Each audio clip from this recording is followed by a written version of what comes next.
Welcome to Finding Family DNA, the show about finding and connecting birth families with your host, Jay Rosenzweig, founder and CEO of birthparentfinder.com. And now, here's Jay. Hi, this is Jay Rosenzweig. I'm the founder and CEO of birthparentfinder.com. And you're watching and listening to Finding Family DNA. And we're excited today because we have a story that I don't really know the full outcome. And our client, Bethany, is going to talk about that, but she's going to go into the nitty-gritty details on our Patreon. And if you want to learn more about her story, the details regarding what happened with the birth father, that will be on Patreon. So subscribe to our Patreon, patreon.com/findingfamilydna. And on that note, I want to welcome our co-host, Misty Gillis. Hi, Misty. Hi, Jay. How are you? I'm great. It's been a wild ride since our last episode. I know we solved some cases that were pretty much impossible to solve. And we've discussed this, and you said that you don't think anyone else could have solved those cases. Yeah, a lot of the investigation work that had to be done, you were able to dig into getting in touch with some people that seemed to live kind of off the radar. So that was nice. Right. And a lot of it involved investigation work other than the DNA research. Exactly. And on that note, between investigation and DNA, what are we doing in September? We are going to be presenting at the World Association of Detectives in Chicago. We are, and that would be the first Saturday in September. And I'm very excited to be doing this with you. And I think there's going to be like 400 people we're presenting to, which is very cool. But as far as today's concerned, we're going to talk about reaching out to birth fathers who really don't know they fathered a child. And that's going to be the theme, among other things. And I remember, I want you to think about, while I'm talking about the cases in my mind over the last few months that we solved with fathers not knowing. Remember episode 3? Chippendales dancer. Yes. This birth father had no idea he fathered a child in the Bay Area back when I guess it was in the late 80s, early 90s maybe. And that relationship worked out really well. He actually sent me a picture of him and the birth father. Recently they met. And I've shared that photo on TikTok, Instagram, and Facebook. So our followers can go there and look at that photo of Sean and his birth father, the Chippendales dancer. And we also did that story on KTLA Channel 5 Off the Clock. I remember That's right. Did that. And it was a very, very good story. Also, I'm going back and looking at some of these other ones. Ashley from Florida, that was a case a few years ago. She was also featured on Off the Clock, and he had no idea he fathered a child. And to this day, they have a very special relationship. And she was also at her half-sister's wedding a few years ago. So that really worked out. And then, I don't know if you know this one. This is probably before you started working for me. Samantha from Kansas City had breast cancer. Mm-hmm. She almost died. Oh. I found her birth family. I think they were in Texas. Reached out to who I believe the birth father was. Wanted nothing to do with this. And I said, she's been sick. She doesn't know her paternal side's medical history. I was able to get a little bit, but nothing about breast cancer. But and she was also on KTLA. And she did get closure, but it's a shame that she never had that bonding or relationship with her birth father. Right. In that case. Now, I know I asked you before we did this podcast, do you specifically remember any cases that where a birth father had no idea he fathered a child? So interestingly enough, I had a case probably about 6 months ago now where the client was adopted and they wanted us to find the maternal side and the paternal side. I identified both sides of the family. And when I called the biological father and explained what was going on, he was like, well, who was the biological mother? And when I told him, he goes, we used to go for pie all the time. And I thought, well, it had to have been more than pie because the client was born. So he was completely shocked. But he was very welcoming, him and his wife. And now there's an established relationship between the client and his father. So that's fantastic. We talk this every time we do a podcast. I talk about the fact that when we first started this, you were hesitant to reach out to people. Yep. But looking at you now, it's like you love this stuff. Oh, it's fun. Yeah, I love it. Yeah, and it's funny It's very because rewarding. people who want to deny this, just before we started this podcast today, I get a text message on another one of our cases. This was Alicia's case from December. It's all over social media. That's the one where she met her birth father at Christmas. Remember when I flew up to the Oakland and drove 60 miles so she could meet her birth father? Somebody sent me a message saying, "Hey, I saw you message me on Ancestry. I never look at my account, and I want to help you solve this case." It's like, well, it's been solved. She already met her birth father, and it went great. But I to this day, right now, I don't know if it was the birth father side or the birth mother side. And then I remember on TikTok, I put a video of me knocking on the birth mother's door. And and some people didn't like the fact that I did that. But it's like, hey, you know what? She knew I was coming. I just needed to deliver a letter from the client to the birth mother. And I think she may had a little dementia. I'm not sure. She wasn't all there. But I didn't want to tell her husband why I was there. Right. But I felt bad. She never got her medical history on her maternal side. But that was all good. And that leads us into today's story, which is Bethany from Santa Barbara. And before we bring her on, I just want to say a few things. So this case came to me through my JR Investigations phone line, not Birth Parent Finder. Oh. And I had to look at my notes like, oh my God, it doesn't usually happen that way, because you can find me through JR Investigations. But she read Yelp reviews. She did a thorough investigation on me before she decided to hire me, which is great. I wish people would do that. So the first thing before we bring her on, I wanted to say the first thing I did was I looked up her name in the California Birth Index, and the birth mother's last name was Johnson. So it's like, okay. The birth mother's maiden name was Johnson, and the name they gave her at birth was Johnson. So all we have is Johnson and Johnson, nothing else. So I tell Bethany, go take an Ancestry DNA test. Bethany did. And we got some results. And with that, I'm going to bring Bethany on. Bethany from Santa Barbara. Bethany. Hi, thanks for being here. I really appreciate it. It's been a year since we started this journey, hasn't it? It doesn't feel like it, but yeah, I think so. It's been about a year. It has. And this is a different story than our usual stories, because she was a little unsure whether she wanted to talk to the birth mother. And we won't even get into the birth father at this point.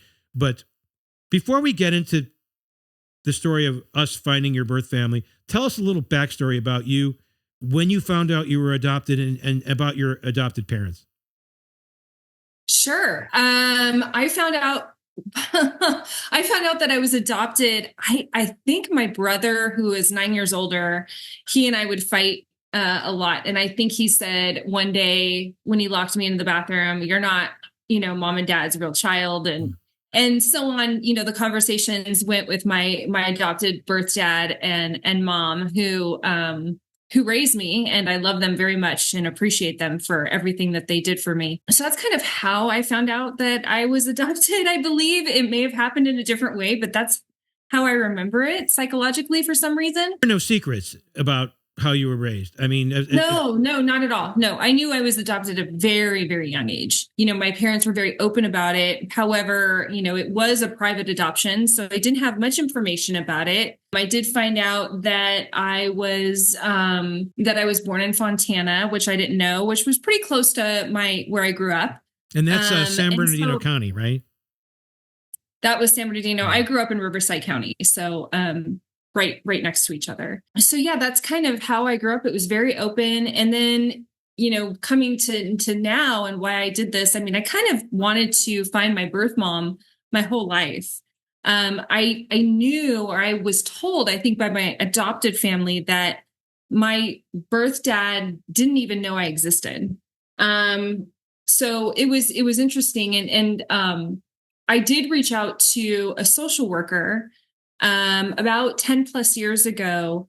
I reached out to a social worker in San Bernardino County, and I got a letter that was written from my birth mom that was to me, that I never got until I was like, in my late 30s, early 40s.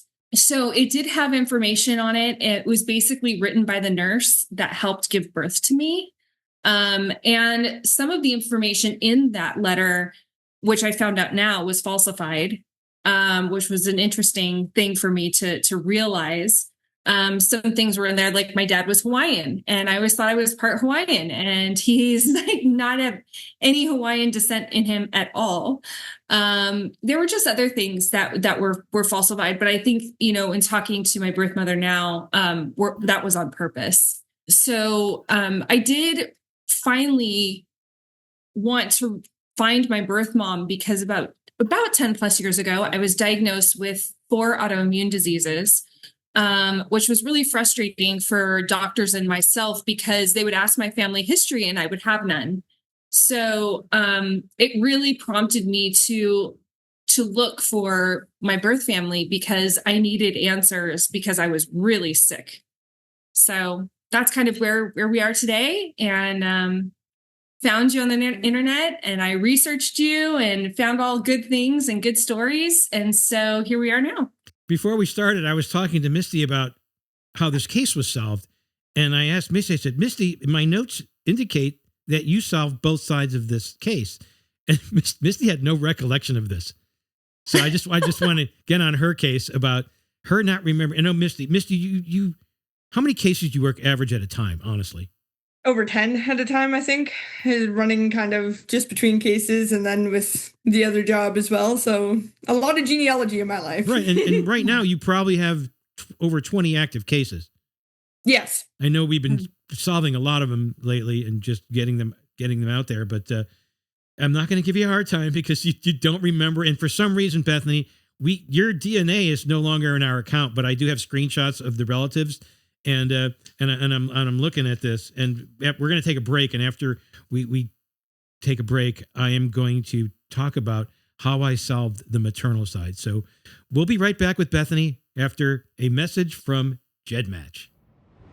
What if the missing piece of your family history is just a DNA match away? GEDmatch lets you upload your existing DNA results for free from any major testing company and compare them against a diverse global database. Whether you're adopted and searching for biological relatives or a genealogy enthusiast breaking through research roadblocks, GEDmatch provides the advanced tools you need to make meaningful connections. Discover your extended family network at gedmatch.com today. We're here with Bethany from Santa Barbara, whose case we solved last year. And I was just mentioning to Misty that she couldn't remember how this case was solved, but I'm going to tell everyone how we solved this case. And I remember when we got the DNA back, remember, we knew the birth mother's last name was Johnson. That's what would be her maiden name.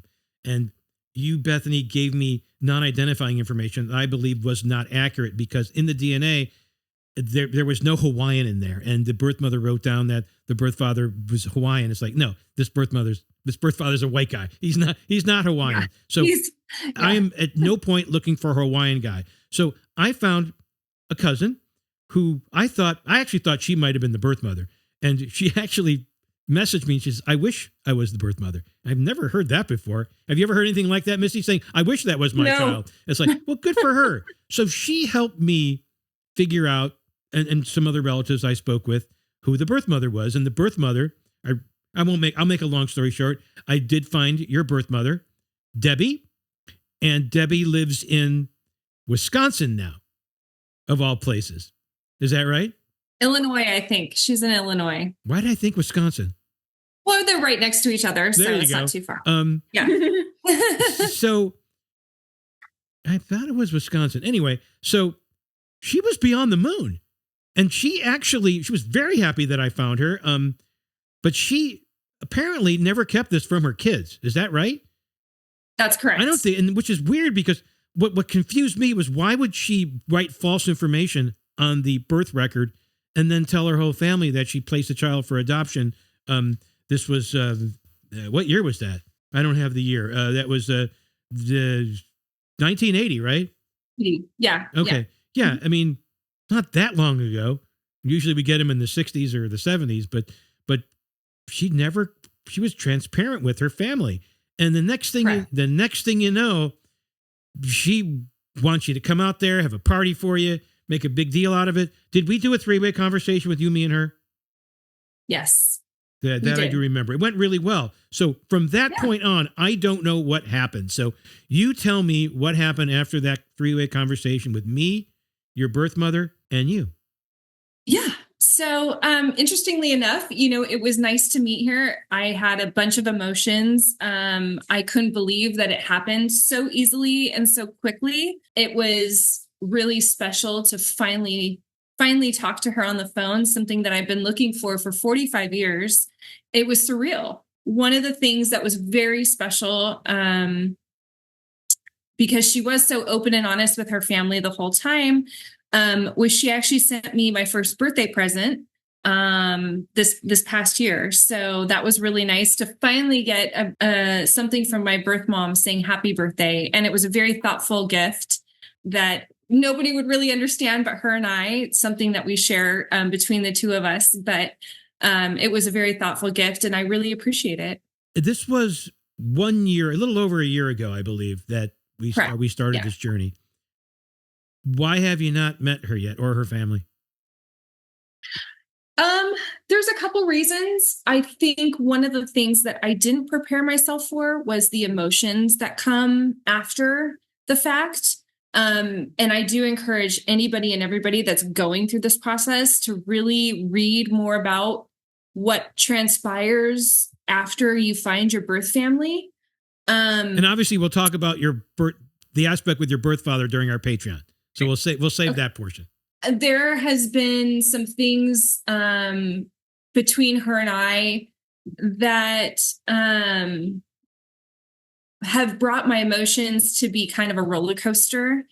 There are some things that I probably subconsciously set in my mind that I thought that she was, that didn't happen. And I think I prepared myself for a letdown, which I wasn't really expecting. I was expecting unicorns and rainbows, and it wasn't all that. And I think that's, now that I'm researching after the fact, I think it's pretty natural of why, her and I haven't met yet, but I do talk to her frequently. We share stories, we share what's happening in our lives together, and what she's going through. I mean, I recently spoke with her about meeting because she's going to be closer to us here in California. And she said that she's kind of scared. I said, I understand that. I feel the same way. So, and I do want to point out that I have kept, for reasons behind everything that's transpired between my birth father and my birth mother, I have kept stories separate between the two of them. So, stuff is happening over here with my birth father that she doesn't know about, that I'm going through.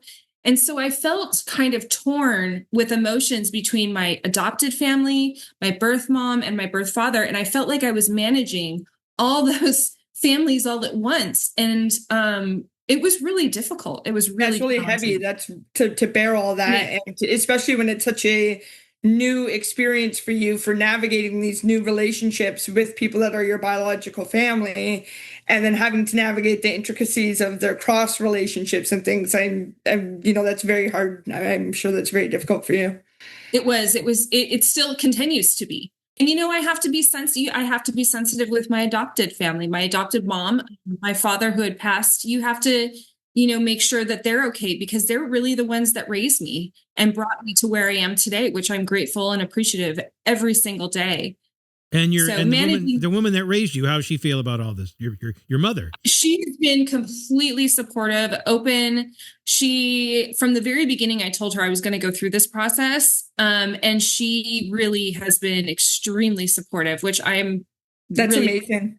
Yeah. She loves you a lot. She's got a lot of love for you. Yeah. That's good. Yeah. No, yeah.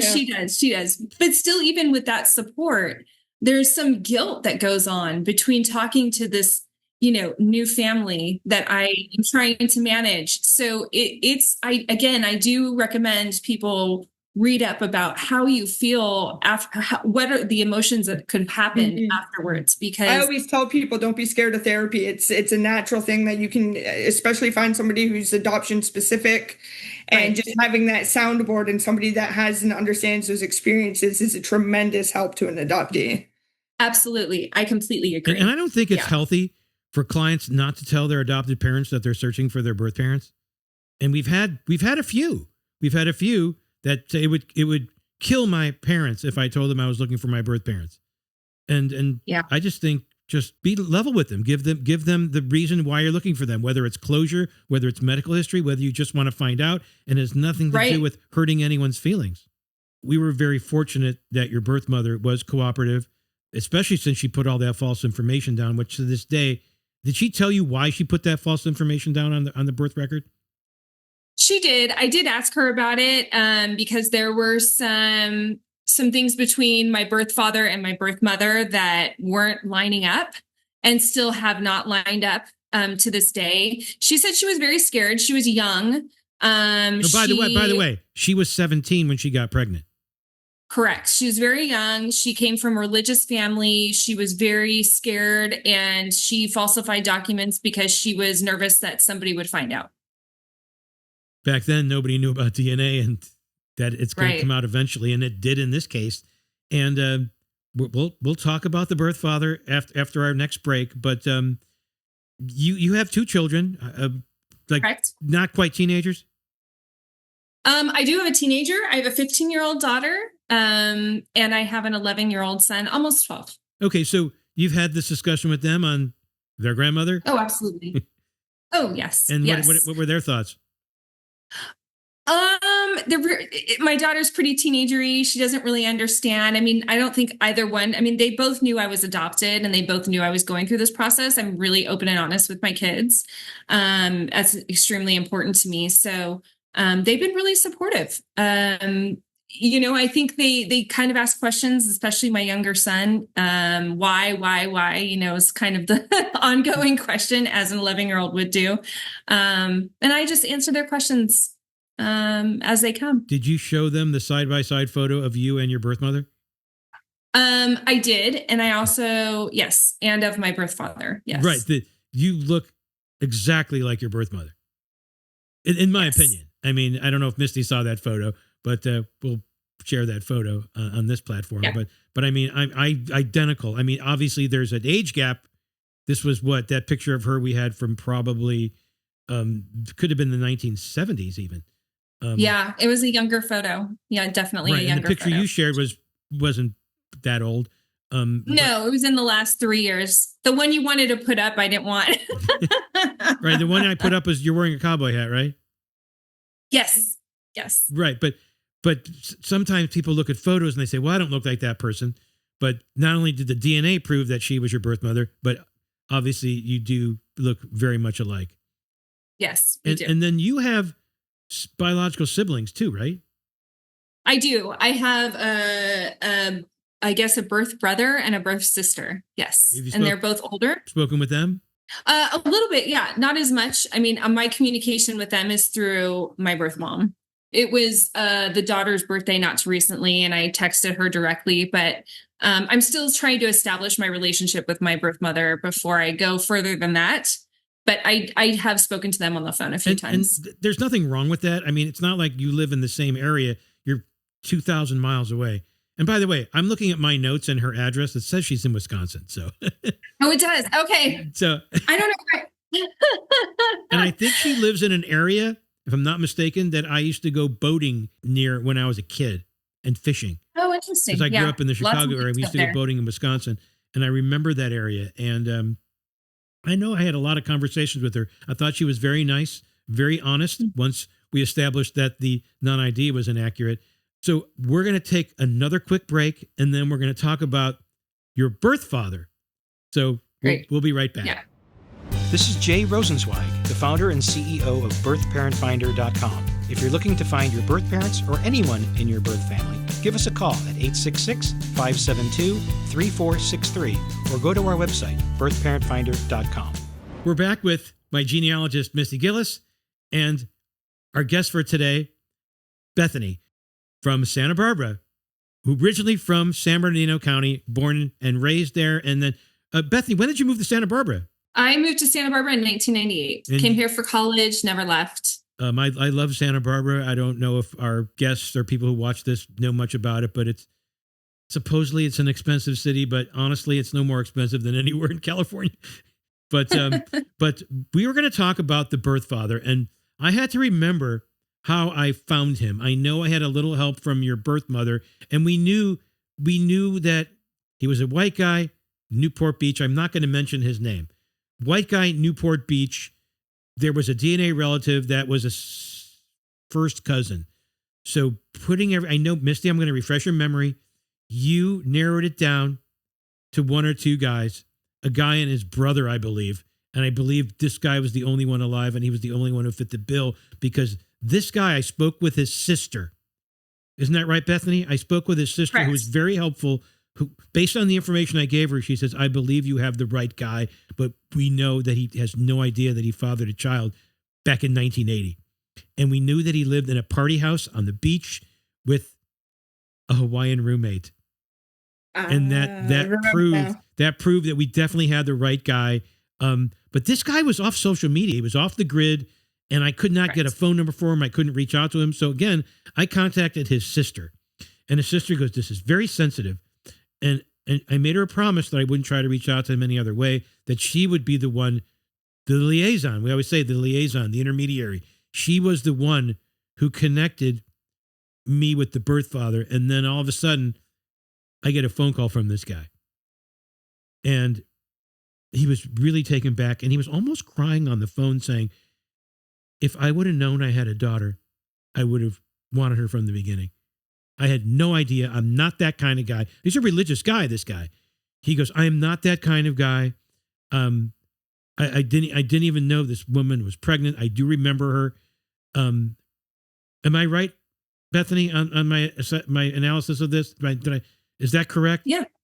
Yeah. He did not know I existed, and he was blindsided. Yeah. And I felt bad for this guy because he was almost crying on the phone. It's like he was so taken back and so hurt. But I've never had a birth father. Well, maybe one in the past, but this guy was so nice about it.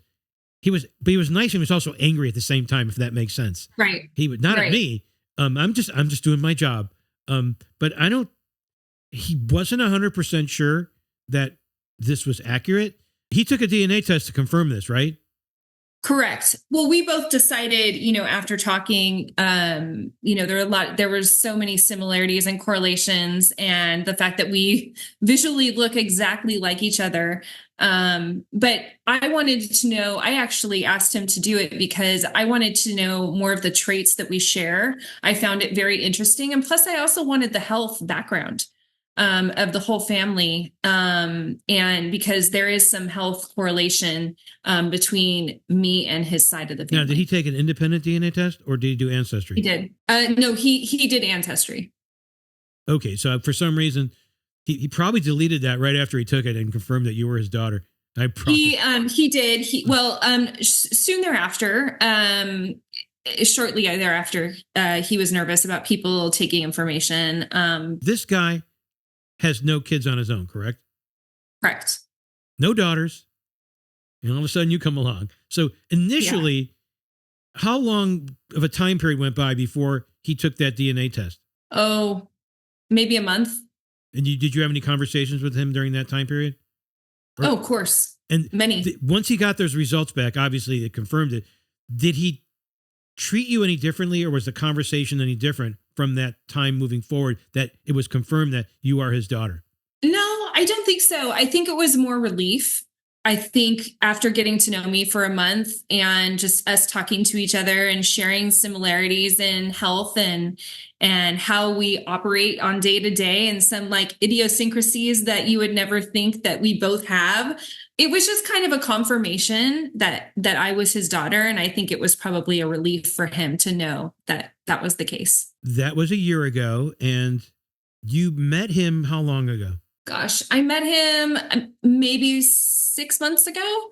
It's about 6 or 7 months into the process that I met with him. And did you go down to his area? I did. He lives close. What was that like? Was there a hug? What was the exchange like? Oh yeah, absolutely. I mean, open arms. We just are so excited to meet each other.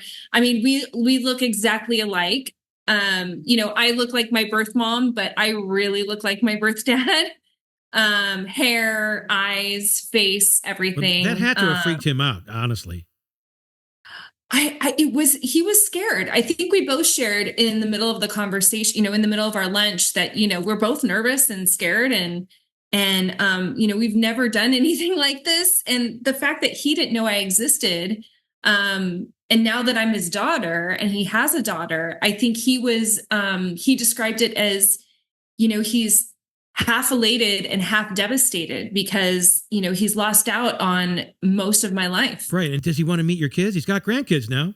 He does. Actually, his wife has a son as well. So they have that relationship on that side, but that was our plan to have that, to kind of be integrated. He did ask my intentions at lunch. He said, "What do you want out of this?" Which I thought was a great question because I wanted to do the same thing from him. And I said, I want to get to know you more. I want to get to know your family, and hopefully we can share at some point in our lives, share holidays, share birthdays or whatever, and just continue communicating and getting to know each other. And that was the plan. Right. It's not like the birth mother's in the picture. She's 2,000 miles away. She's not even a thought. But we're going to get into that aspect of what happened in our Patreon. So that's the teaser for our Patreon. Misty, regarding meeting the birth father or anything, do you have any questions for Bethany? I guess one of the questions I do have is, so you said that the wife has a son, and does he have extended family? Like, do you have aunts and uncles on his side that you have any intention of meeting? I can't remember if he had any siblings or not. Yeah, this sister was the one. He has two sisters. He actually has two sisters. Correct. That's kind of a sensitive story because he was very forthright in letting me know that his sisters, there was some family history there, and he didn't have a wonderful relationship with either one of them. So that aspect's a little strained, I suppose. There's complication there, yes. But he was very forthright in giving me their medical history and everything, which is actually interesting, and how it pertains to my life. I have a little bit of medical history from my mom and my birth dad that kind of puts the puzzle pieces together of all my autoimmune diseases. Oh, that's really good. That's really helpful. I'm happy to hear that. Yeah. So we're going to come to a close on our regular podcast, because I know we have some special things for Patreon. But Bethany, in closing, not to spoil our Patreon, what do you want to share with this audience about reaching out to your birth family and what to expect? Sure. I would just, read up on the emotions that can happen, prepare yourself for the worst, but hope for the best. And just try and get yourself to manage the emotions, and managing all the family relationships that you have, because they may not all be good. And you have to manage each family differently. And it's a lot of work. It's a lot of stress on yourself. So be kind to yourself and make sure you have enough information that you're ready to take that next step. And as I ask all my clients, tell me about, one, why you choose our company and the experience working with us. Well, I did a lot of research. And once I was taking that step and finding out my birth family, I did a lot of research online, looking at different companies, looking at Jay. I found this random number and I called it, and you picked up the phone, and we had multiple conversations about the process. And I didn't realize how easy it was, which I don't think a lot of people realize when they go through this process. It's really easy. You just have to be prepared for all the emotions that come with it. But lots of research, and I found the best company out there. And I really appreciate that. And the hard part was getting the birth father side to cooperate. And on that note, we're going to be talking about that on our Patreon. So everyone, go to patreon.com/findingfamilydna, subscribe, and you'll hear more of Bethany's story on Patreon. Again, thank you, Bethany. Thank you, Misty. We'll see you next time. Thank you. If you want exclusive bonus segments of these episodes, join our Patreon at patreon.com/findingfamilydna. And if you are looking to start the journey of finding your family DNA, just go to birthparentfinder.com. Thank you for joining us on Finding Family DNA.